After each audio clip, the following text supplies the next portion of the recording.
Hey pre-calc class, let's look at this question from section 1.3. Alright, we've got a function here graphed in this window. Now this is like a Texas Instruments calculator window. I'm going to put it into Desmos and show you how to use Desmos to help you with a problem like this. So just type f of x like you see in the problem itself instead of y.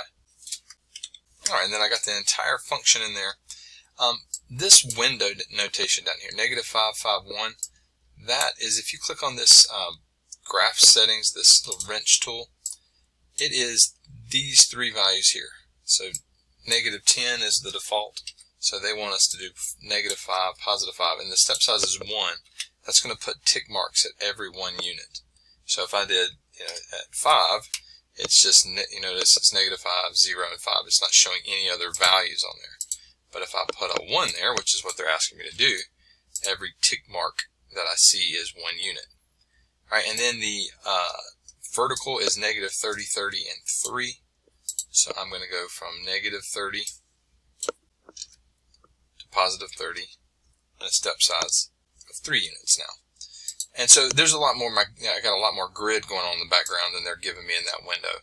But each one of those little tick marks that you're seeing on the vertical axis are 3 units.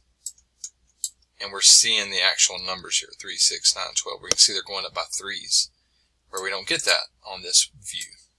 Okay, so there's one thing. No, the second thing, the function has a relative maxima, the highest point at, and it wants to know a number. So that is the x-coordinate of the relative max. Remember, a relative max is where we're rising. We reach a high point and then we fall. So with Desmos, the nice thing about Desmos is if you click the graph, the red graph, it'll just give you the locations of the relative maxes and mins where we change direction. It'll also give you intercepts, alright, x-intercepts, y-intercepts, and the relative maxes and mins. But that's all we're after for this problem. So -2 and 23, +1 and 4, -4, sorry, are those relative maxes and mins. So the function has a relative maximum at, that's when x is equal to -2, and the relative maximum is, what's the y-coordinate? So we're being asked for the x-coordinate, and now we're being asked for the y-coordinate. The y-coordinate is 23, so the value of that.